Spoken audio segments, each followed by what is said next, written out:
Bonjour et bienvenue à notre capsule sur le leadership en période de changement. Un sujet qui est toujours d'actualité parce que le changement fait partie de la réalité de tous les jours, qu'il soit provoqué par nous, suite à une décision ou une nouvelle orientation qu'on prend, ou par un événement extérieur majeur, comme ce qui est arrivé par exemple dans le cas de la COVID ou d'une récession et qui a affecté toutes les organisations en même temps sur le plan mondial. Ce que j'aimerais faire avec vous, c'est d'examiner comment les leaders doivent réagir lorsqu'on fait face au changement. Et puisque le rôle des leaders consiste à guider, influencer et même inspirer les autres, il faut d'abord comprendre comment les gens répondent émotivement au changement. Parce que le rôle des leaders, c'est souvent celui d'accompagner ces ressources et de les faire cheminer jusqu'à ce qu'elles soient en mesure d'intégrer le changement. Lorsqu'on fait face à un changement, les employés traversent 3 grandes phases qui peuvent être résumées par le modèle du W. La première phase correspond au choc. Lorsque le changement est annoncé, il y a d'abord un effet de surprise. L'environnement, qui était stable, devient turbulent. Puis, on observe une période où les gens deviennent immobiles. Les personnes vivent alors de la confusion. Ensuite, comme c'est souvent le cas lorsqu'on apprend une mauvaise nouvelle, on fait comme si la situation n'existait pas. C'est la période de déni. Par la suite, on observe une période de transition, où les personnes touchées vivent de la colère, de la peur, sont agressifs ou font preuve d'amertume. L'émotivité est à son maximum. Une fois cette étape passée, on entre en négociation. On comprend que le changement est permanent et on essaie de réduire les conséquences négatives. L'étape suivante est caractérisée par la frustration, l'apathie ou le sentiment d'avoir perdu. On passe finalement à la 3e phase, qui est celle de l'intégration. C'est à ce moment qu'on décide de donner une chance au changement. C'est la période où on teste, où on fait des essais limités. On finit enfin par accepter la nouvelle réalité qu'on intègre tranquillement dans nos façons de faire. À la fin, lorsque le changement est totalement intégré, on devient engagé et le tout est perçu positivement. C'est la nouvelle réalité, la nouvelle stabilité qui remplace l'ancienne façon de faire les choses. Le W, c'est un cheminement qui est typique et qui est suivi par la plupart des gens. Par contre, le temps requis pour passer au travers des différentes étapes peut varier considérablement. Il peut se faire rapidement ou prendre parfois des semaines et des mois. Et c'est là que les bons leaders vont exceller, car ils vont être capables d'amener les gens à intégrer plus rapidement le changement et à créer l'engagement chez les employés. Comment y arriver? Il faut d'abord savoir que le leadership peut prendre plusieurs formes. Les leaders peuvent d'abord utiliser leur pouvoir, soit parce qu'ils occupent un poste d'autorité, soit parce qu'ils ont les moyens de récompenser ou de punir les gens, soit parce qu'ils peuvent forcer les personnes à faire quelque chose, ou soit parce qu'ils sont des experts et qu'ils ont la réponse à une situation ou à un problème. Mais de façon générale, les leaders peuvent utiliser 2 approches différentes. La première est ce qu'on appelle le leadership transactionnel. C'est l'approche classique de gestion qui met l'accent sur le PODC. Les beaux employés sont récompensés, alors que ceux qui n'atteignent pas les attentes sont réprimandés ou punis. Des systèmes de contrôle, vérification sont mis en place et la hiérarchie est claire. C'est une approche qui est plus directive et qui repose sur une transaction ou un contrat. La deuxième est l'approche transformationnelle, où le leader inspire les autres et cherche à obtenir le support des employés. Il partage une vision, encourage l'innovation et la prise de risque, supporte le développement des employés, agit comme un coach et favorise l'engagement et la responsabilisation. C'est habituellement la forme de leadership qui doit être privilégiée. Par contre, en période de changement, il est souvent nécessaire d'avoir recours aux 2 formes de leadership à mesure que la situation évolue. Il faut aussi comprendre que toutes les personnes ne réagissent pas de la même façon face au changement. Lorsqu'il y a un changement, les gens qui sont impliqués répondent soit de façon positive ou négative et soit de façon passive ou active. En fait, ces deux axes permettent de créer 4 groupes de personnes qui vont réagir différemment suite à un changement.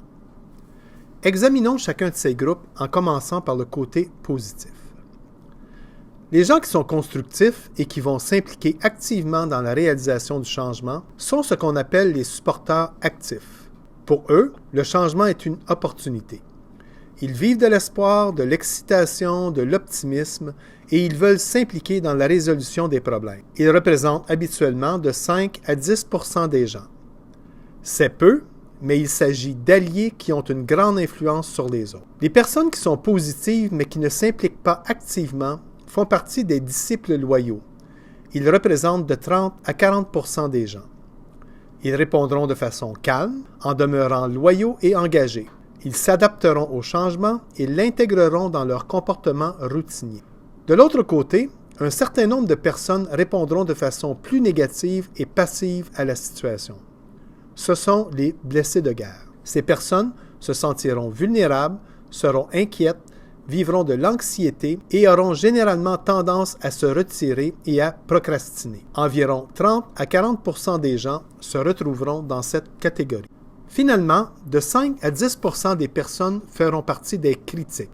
Elles ressentiront de la colère et du dégoût, feront preuve de cynisme, auront un discours négatif et, dans certains cas, pourront même tenter de saboter le changement en cours. Il importe de bien identifier les personnes qui font partie de chacun de ces groupes afin de calibrer les actions qui seront posées dans la réalisation du changement. OK.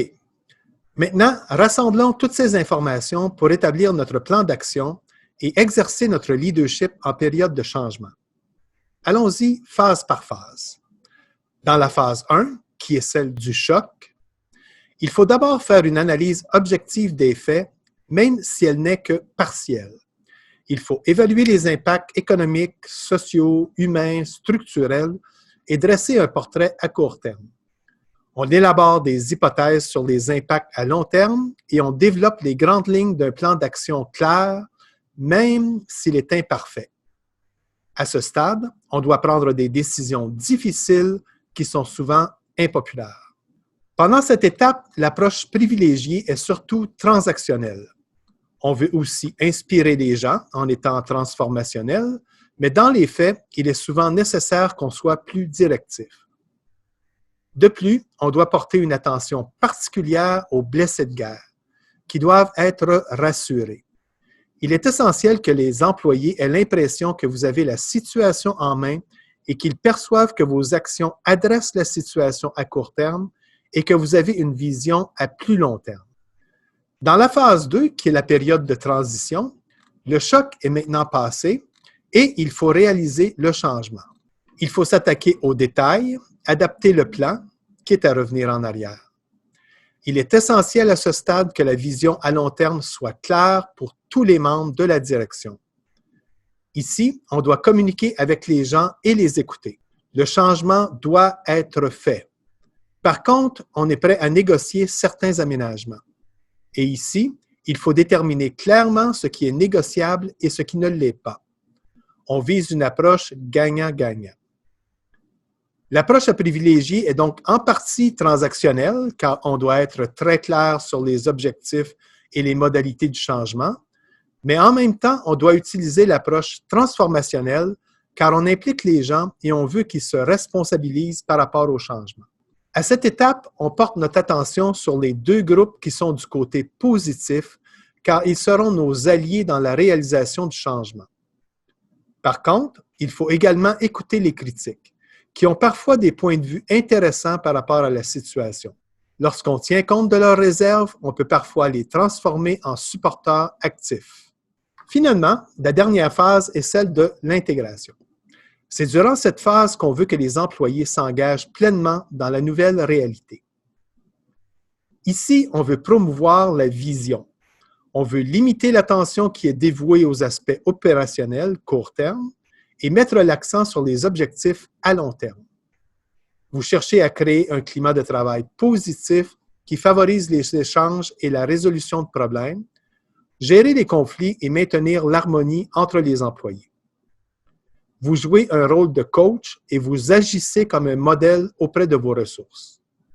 L'approche privilégiée est donc clairement de nature transformationnelle.